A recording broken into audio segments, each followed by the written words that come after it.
Shalom, shalom bakunzi b'ijambo ry'Imana mwese aho muri mu mpande zose zo kuri iyi si ndabashuhuje.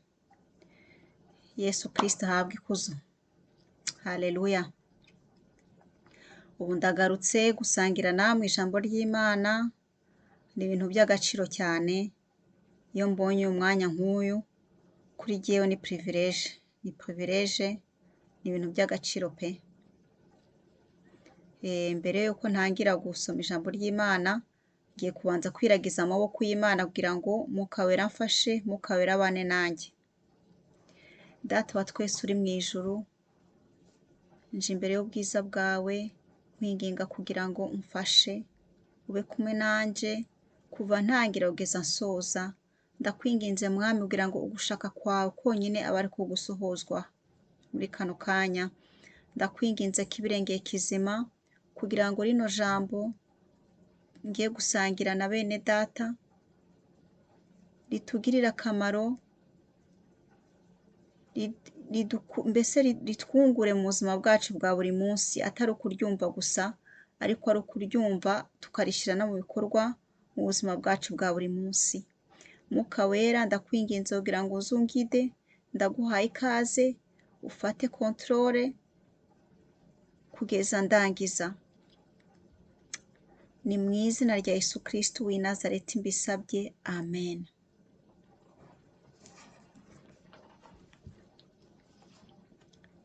Uno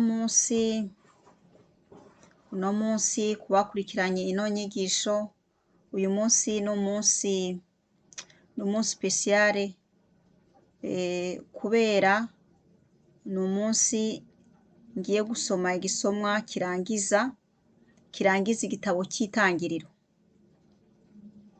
Kuva natangira gukora aya mavideo nari mu Itangiriro gusa, ariko uyu munsi ni umunsi w'ibyishimo kuri jyewe kuko ngiye kurangiza, ngiye kuvuga kubasomera igisomwa cya nyuma cy'igitabo cy'Itangiriro.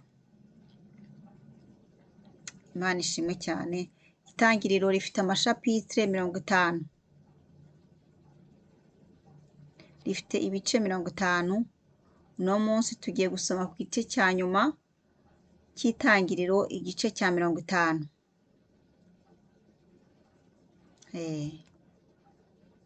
Turasoma mu izina rya Yesu Kristo. Umutwe w'amagambo uravuga uti: ihambwa rya Yakobo. Nuko Yozefu yubama ku ruhanga rwa se, arusukaho amarira kandi ararusoma. Nyuma Yozefu ategeka abaganga be kosa umurambo wa se, maze abo baganga bosa umurambo wa Israheli. Ibyo bimara iminsi 40 yose, kuko bosaga iminsi ingana ityo. Abanyamisiri bamuririra iminsi 70. Igihe cyo kurira kirangiye, Yozefu abwira abo mu ngoro ya Farawo ati: niba mbafiteho ubucuti, nimugende mubwire Farawo muti: data yandahije agira ati, ngiye gupfa, mfite imva nicukuriye mu gihugu cya Kanahani, niho uzampamba. Undeke ngende guhamba data, nzagaruka. Farawo arasubiza ati: genda uhambe so uko yabikurahije. Yozefu ajya guhamba se, agenda aherekejwe n'abagaba ba Farawo bose, n'abanyacyubahiro bo mu ngoro ye, n'abanyacyubahiro bo mu gihugu cyose cya Misiri. Bazamukana n'umuryango wa Yozefu wose, na bene se n'umuryango wa se. Mu karere ka Gosheni bahasiga gusa abana, imikumbi n'amashyo. Bajyana n'amagare n'abahetswe n'amafarasi, mbese bagiye ari ikivunge. Bageze i Goreni Hatadi, hakurya ya Yorodani, bahacurira umuborogo mwinshi, kandi ukomeye. Naho Yozefu yiraburira se iminsi 7. Bene igihugu abakanahani babonye iyo mihango yo kwirabura yaberaga i Goreni ha Atadi, baravuga bati dore ukwirabura gukomeye kw'Abanyamisiri. Ngiyo impamvu yatumye bita aho hantu Abeli Misirayimu, bisobanura ngo ukwirabura kwa Misiri. Ni hakurya ya Yorudani. Abahungu ba Yakobo bamugenzereza uko yari yababwiye. Bamujyana mu gihugu cya Kanahani, bamuhamba mu buvumo buri mu murima w'i Makipela Aburahamu yari yaraguze na Efuroni w'Umuheti ngo ube ubukonde bwo guhambamo, ahareba imambure. Amaze guhamba se, Yozefu asubira mu Misiri hamwe na bene se n'abari bajyanye nawe gutabara.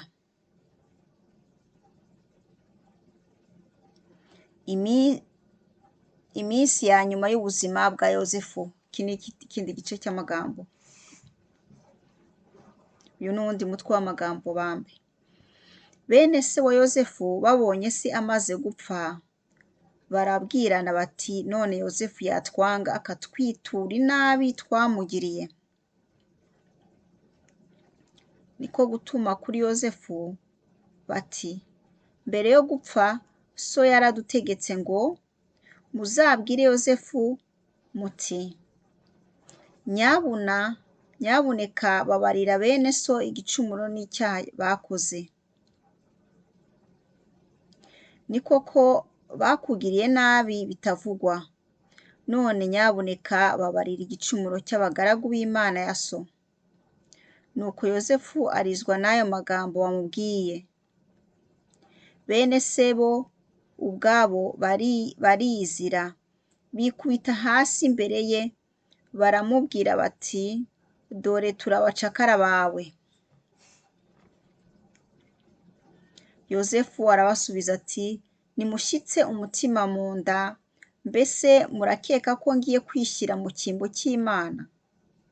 Inabi mwari mwangiriye Imana yayihinduyemo ibyiza, kugira ngo imbaga nyamwinshi irokoke uko mubiruzi none. Maze noneho nimushyitse umutima mu nda, nzabatunga mwebwe n'abana muri kumwe. Arabahumuriza kandi ababwirana umutima utaryarya. Nuko Yozefu n'umuryango wa se batura mu Misiri. Yozefu aramba imyaka 110, abona abuzukuruza bavuka kuri Efurayimu, ndetse abahungu ba Makiri mwene Manase bavukira ku bibero bye. Yozefu abwira bene se ati dore ngiye gupfa, ariko Imana izabatabara maze ibakure muri iki gihugu ibajyane mu gihugu yasezeranyije indahiro Aburahamu, Isaki na Yakobo. Nuko Yozefu arahiza bene Israheli ati umunsi Imana yabatabaye muzajyane amagufwa yanjye. Yozefu apfa amaze imyaka 110. Bosa umurambo nuko bawushyira mu isanduku yo guhambamo mu Misiri. Iryo ryari ijambo ry'Imana. Murumva rero ko aho niho igitabo cy'Itangiriro kirangiriye. Ubushize twasomye ukuntu Yakobo yaratanze. Uno munsi dusomye ukuntu umuhungu we Yozefu n'abana be bose bagiye kumuhamba ahantu yari yababwiye ngo bamuhambire ku mva ya gakondo. Murumva kandi barabikoze, ni ukuri bubashye, Yozefu yubashye icyo papa wiwe yamurahije. Iyo ni indahiro yaramurahije, nk'abibuka igisoma cyanyu cy'ubushize, yaramurahije ati uzampambe muri Kanani mu mva ya gakondo. Kandi niko Yozefu yabikoze, yubahiriza isezerano yagiranye na se.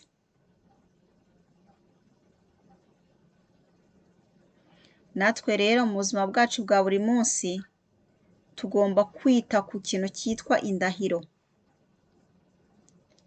Ikintu cyitwa indahiro,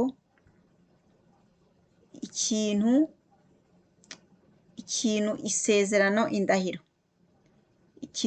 Ikintu wemereye umuntu ukagikora. Ikintu warahiriye ukagikora.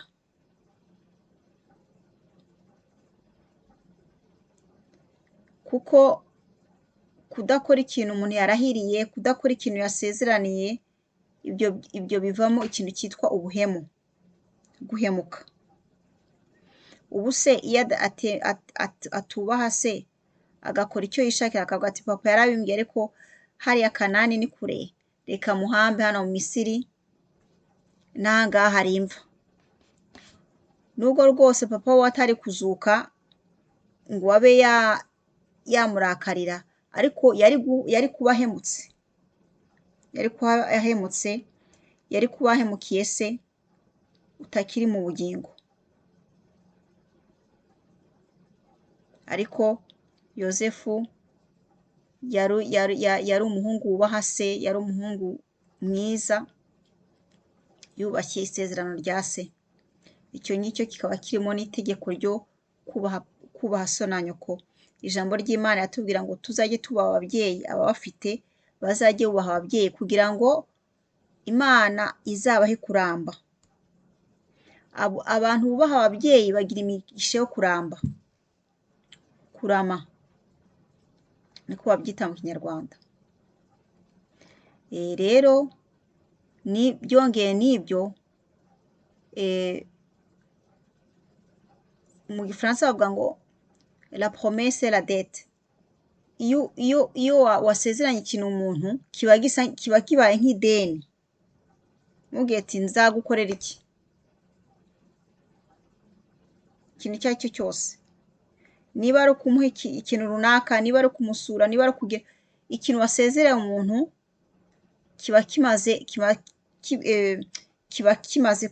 kiba kibaye nk'ideni. Mwibaze rero, iyo umuntu agufitiye ideni ntari kwishyure,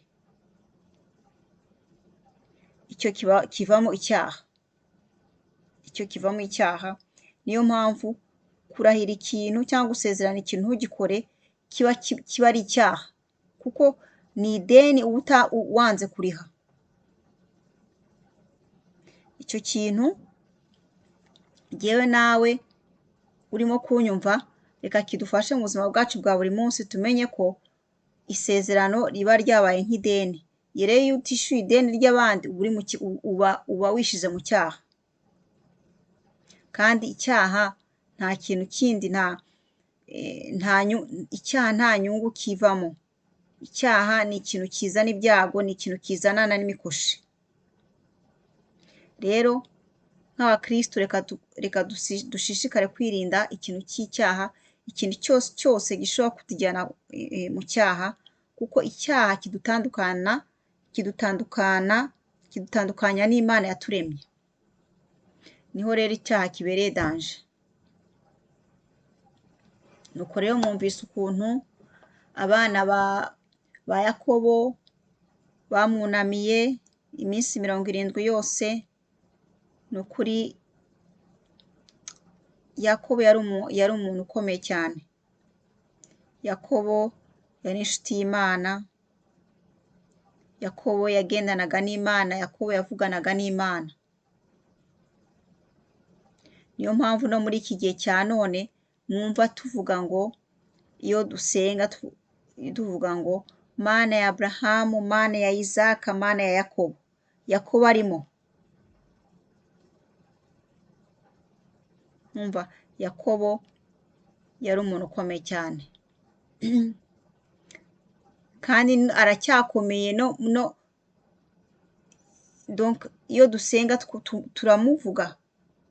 turamuvuga Imana nuko yitwa, ni Imana ya Aburahamu, Imana ya Isaka n'Imana ya Yakobo. Murumva Yakobo ni igikomerezwa imbere y'Imana, mu maso y'Imana yari ikomerezwa kuko Yakobo yubahaga umuremyi we.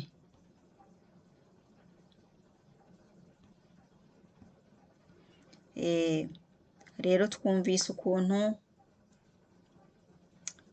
ukuntu bavuye mu kiriyo, bavuye guhamba papa wabo, bene abavukanyi ba Yozefu bagize ubwoba bagize ubwoba baravuga ati none ko papa wacu rero yapfuye, Yozefu agiye kutwivanja, agiye kwivanja. Mbese murumva icyo bisobanuye, kwihora. Agiye kwihora ku bintu twamukoreye ari mutoya. Urumva bahise bagira ubwoba, buriya baribwiye ko papa wabo yari abafatiye runini, ati ko papa agiye rero nta kundi karatubanye. Murumva icyo kintu cyo kwihora. Niyo mpamvu bigiriye inama bakabwira ati tubwire Yozefu amagambo aya ngaya n'aya kugira ngo abe yatubabarira. Kandi baramwikekeye.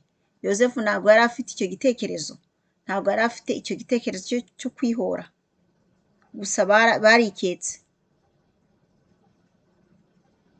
kuko bahoraga bafite ikidodo,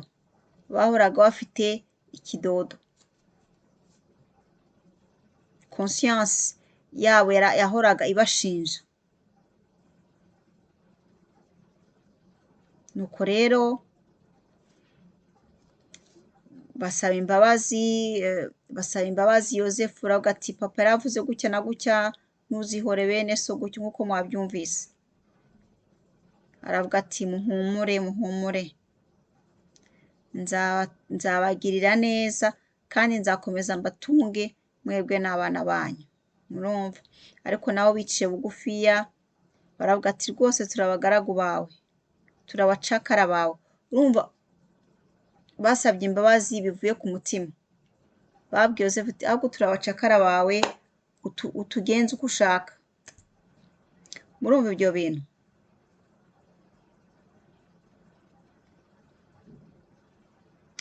Barekonesheje ikintu kibi, ariko ubitekereje bakoreye nabi Yozefu, ariko Yozefu we abagirira neza. Bahemukiye Yozefu, ariko Yozefu we abagirira neza. Niyo mpamvu muri ubu buzima iyo umuntu aguhemukiye, iyo uhemukiye umuntu, uwo muntu akakugirira neza, ahubwo biraremera kurenza, kubera ko muri kamere muntu iyo umuntu aguhemukiye nawe uba ushaka kumuhemukira. Iyo umuntu akubabaje nawe ukaba ushaka kumubabaza. Mbese kwihora bikaba dorodoro. Rero icyo kintu cyabakoze ku mutima cyane, kandi bumvise ko bakoze ku mutima ko ku nabi bagiriye Yozefu, ku buhemu bamugiriye, ahubwo we yabagiriye neza, bafata neza. Rero icyo kintu bakomezaga bakikoreye umutwe wabo, bakomezaga bakikoreye twarahemutse. Kuko yanze kwivanja, ntiyigeze yihorera, ahubwo yabagiriye neza. Ni ukuri nk'abakristu icyo kintu tugomba kukiga natwe, kutihorera. Umuntu atugiriye nabi ntitwihorere, kuko guhora ni ukw'Imana. Imana niyo ihora. Imana iratubuza ati niba hari uwabagiriye nabi, niba hari uwabahemukiye, umubabarire. Guhora ni ukwanjye. Murumva? Muri kamere muntu, umwana w'umuntu aba ashaka kwihora, aba ashaka kugira vengeance, ariko ibyo ngibyo ntabwo Imana ibikunda. Ibyo ngibyo biri muri kamere muntu, ntago Saint Esprit, ntago Umwuka Wera agendana n'izo nzira, agendera muri izo nzira zo kwihora. Ngo niba umuntu agukubitse ikofi, umuhe irindi agukubite. Numva ni ibintu bikomeye, ni ibintu bikomeye cyane nk'abana b'abantu. Iyo umuntu akigendera mu mubiri, biragoye kuba umuntu yakurikiza iryo tegeko. Ariko iyo umuntu ayoborwa na Mwuka Wera, ibyo bintu biroroha, kuko umubiri warapfuye, ari Mwuka wenyine, ari Mwuka Wera asigara akorera mu muntu. Rero reka turwane kugira ngo Mwuka abe ari we utura muri twebwe, kugira ngo uyu mubiri tuwukrisifiye, tuwubambe. Nka Pawulo yavuze ngo si jye nkiriho, ahubwo ni Yesu Kristo utuye muri jewe. Bisobanuye ko ibintu Pawulo byose yakoraga yayoborwaga n'Umwuka w'Imana. Ntago yari akibasha guhemuka, ntago yari akibasha kwivanja, ahubwo yakoraga ibintu ayoborewe na Mwuka Wera. Mwuka Wera niwe wamuyoboraga mu byo yakoraga byose. Murumva icyo kintu ko ari gikomeye?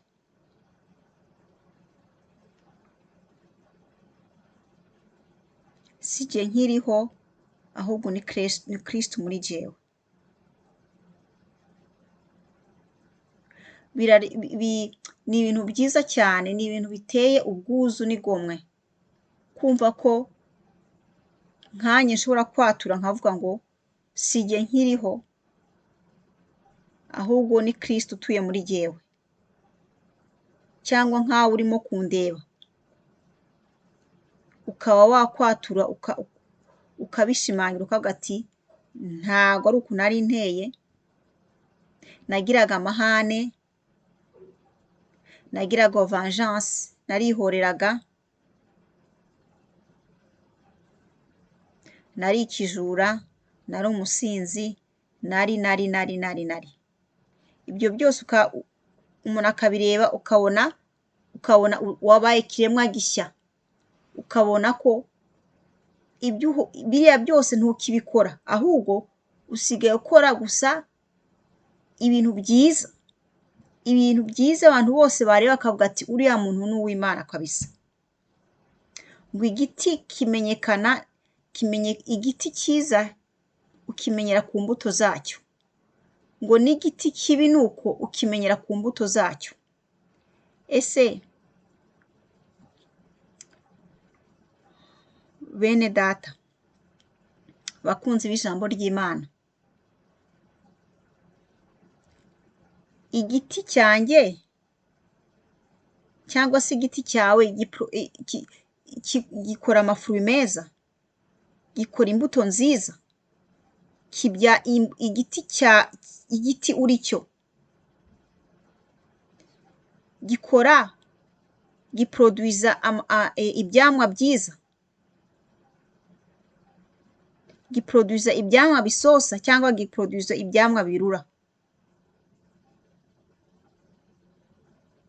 Umva, izo ni imbuto za Mwuka Wera. Kuko igiti cyiza ntabwo kibasha guproduiza ibyamwa bibi, ntabwo kibasha gukora ibyamwa bibi, ntibishoboka. Igiti cyiza kizana ibyamwa byiza. nuko nguko bimeze. Niyo mpamvu twebwe turi ibiti. Muribuka mu bakunze gusoma ijambo ry'Imana, muribuka wa mugabo Yesu yakijije amaso yari impumyi akamukiza agahumuka. Muribuka ukuntu Yesu yamubaje ati niki urimo kubona? Yaramwishuye ati ndabona ibiti birimo kugendagenda, ngo ndabona ibiti birimo kugendagenda. Icyo kintu ni ikintu cyo mu mwuka yabonye, kuko twebwe turi ibiti. Mu buryo bwo mu mwuka turi ibiti bimera imbuto nziza, cyangwa se tukaba ibiti bimera imbuto mbi, cyangwa se tukaba ibiti yewe bitamera n'imbuto, ibiti bitagira umumaro. Muribuka cya giti Yesu yarashonje, igihe cyarageze Yesu arasonza, ajya kureba igiti ngo abe yakwamuramo icyamwa, abe yasoromamo icyamwa kugira ngo arye. Icyo giti nta cyamwa cyari gifite, nta mbuto zari kuri icyo giti, kandi cyakagombye kuba gifite ibyamwa, ariko icyo giti nta byamwa cyari gifite. Yesu yagize ati yarakivumye gihita kiruma. Urumva ukuntu ari danje.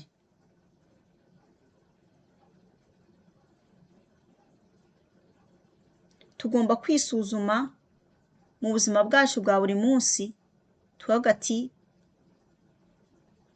yewe giti ndicyo, nibihe byamwa by'umwuka wera nameze uyu munsi, nibihe byamwa bindiho. Ese ibyamwa na produje ni ibyamwa byo kwica abantu, cyangwa ni ibyamwa byiza?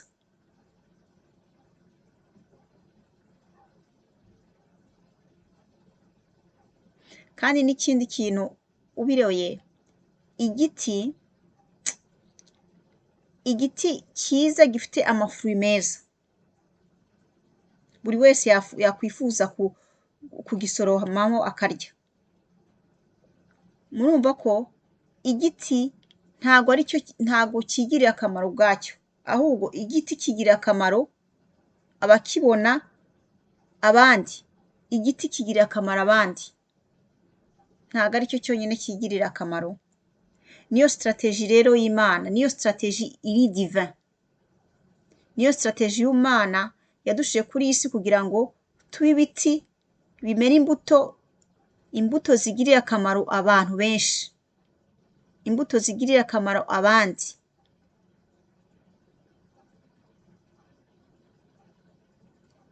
Yewe nawe Imana idufashe kugira ngo tube ibiti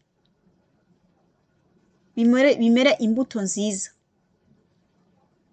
kuko izo mbuto abantu bazazifuza kuzisoromaho. Uzaza ashonje azagusoromaho icyamwa, azagusoromaho icyamwa anyurwe, ahage. Ushobora gutekereza uti uwo muntu se yazansoromaho icyamwa agahaga ate? Niba ufite urukundo, abantu bazagusoromaho icyamwa cy'urukundo, kuko bazaza bababaye bafite agahinda, ubaho urukundo. Wumva se utazaba ubahagije mu buryo bwo mu mwuka?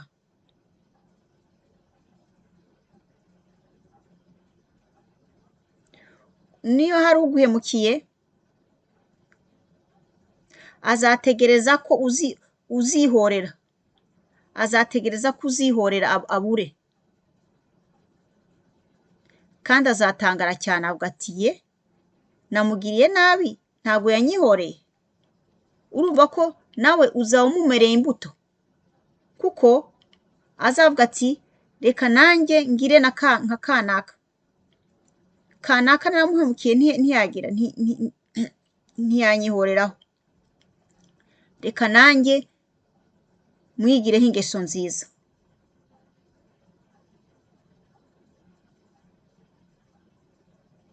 niba uri umunyakuri uzabwiza ahantu ukuri. Uzi ko ngo kubwiza umuntu ukuri ngo bisa nko kumuhobera. Uzi ukuntu kubeshya bibabaza. Icyamwa umuntu amera cyitwa kubeshya. Kubeshya uburyarya. Uzi ukuntu kibabaza. Ni uburozi. Ni uburozi. Rero niba uri umunyakuri abantu bazaza bagusoromeho uko kuri. Kuko uzababwiza ukuri bigasa nkaho ubahobeye.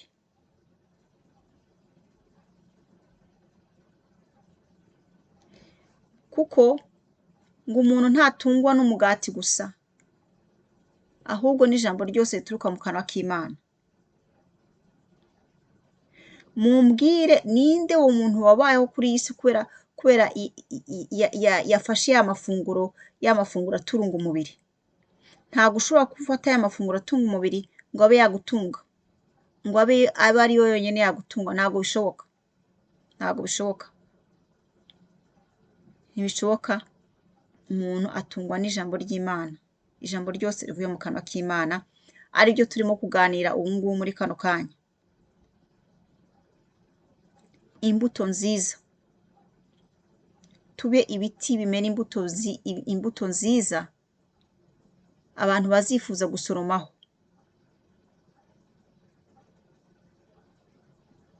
Kuko ari umubiri turawugaburira, ariko n'umwuka wera na esprit yacu, roho zacu ziragaburirwa. Nimuro kubyumva ibingibi ndimo kuvuga ko abantu baba bifuza ibyamwa basoroma bakarya. Kandi uko turi ibiti tubayeho kuri iyi si, buri muntu wese aba agenda ashakisha igiti yasoromaho imbuto. Agenda ashakisha igiti yasoromaho imbuto. Uko tubayeho ni inconsciemment, ntago tubibona, ariko à vrai dire ni ukuri. Wowe uragenda ushakisha igiti usoroma. Gati yo, ninde wangirira neza? Hari umuntu wamvugisha ukuri? Hari umuntu se wankunda? Hari umuntu se wambwira neza? Hari umuntu wamwenyurira? Ibyo byose se sibyo nibyo roho yacu yifuza.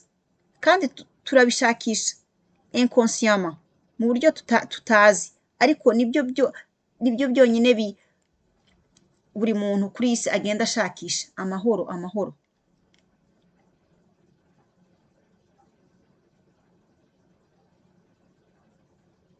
Murumva ukuntu ibiti turi byo, turi ibiti mu buryo buri prophetique. Turi ibiti kandi Imana ihora yiteze uko bukiye uko bwije, uko bukiye uko bwije, ihora yiteze ko tumera imbuto nziza. Ko tumera imbuto nziza, tutamera imbuto mbi zibera uburozi ibiti bindi bihora bisirikira hano hanze. Mwumva? Ibiti bihora bisirikira hano hanze byose muri façon prophétique bihora bishonje, birashonje. Biba byifuza aho bisoroma. Ntabwo nshobora kwisoromaho, oya. Ahubwo bazasoromaho. Ibindi biti bizansoromaho. Rero bizasoroma ku mafuri ntafite se. Cyangwa se uwagize ibyago agasoroma ku cyamwa kibi cy'uburozi, icyamwa cy'ubugome, icyamwa cy'ububeshyi. Mbese imvugo mbi, ibyamwa bibi cyane bisharira hano hanze by'uburozi biruzuye. Rero bene data, reka jyewe nawe dufashwe na rino jambo. Uko ubyutse mu gitondo, uko mbyutse mu gitondo, tuzajye twibona nk'ibiti bibyutse kandi Imana itegereje ko bimera amafuri meza. Ibyo byamwa byiza tuzabimera dute? Tuzabimera duhora dusoma ijambo ry'Imana, duhora twicishije bugufiya imbere ya data wa twese uri mu ijuru, buri mu gitondo usenga, ugiye kuryama ugasenga, ukavuga ati mwami mfasha, mbabarira ibyaha byanjye, ngira igiti kimera imbuto nziza. Icyo nacyo ni isengesho, iryo naryo ni isengesho ryo gusenga, bati ndi igiti sinifuza kumera imbuto mbi, ungire igiti kimera imbuto nziza. Iryo sengesho rikubere iry'umumaro, nanjye rimbere iry'umumaro, kuko ari ubushake bwa data ngo icyo tuzasaba cyose kiri mu bushake bw'Imana tuzagihabwa. None nkanjye cyangwa wewe tugiye imbere y'Imana tugapfukama tukavuga ati mwami yewe ndi igiti kandi nifuza kumera imbuto nziza, ngira igiti kimera imbuto nziza kugira ngo imbuto zanjye zizabe iz'umumaro ku bantu benshi. Urumva iryo sengesho Imana yaryanga? Oya. Ngo nidukomange tuzakingurirwa, ngo nidusabe tuzahabwa. Ndumva inyigisho yanjye ihereye aha ngaha, nizere ko ugiriwe n'umugisha, uhezagiwe kuri ino jambo. Ni ukuri nanjye rirampezagiye. Mwuka wera akomeza arikuganirizeho kugira ngo tubashe kuba ibiti byiza bimera imbuto nziza.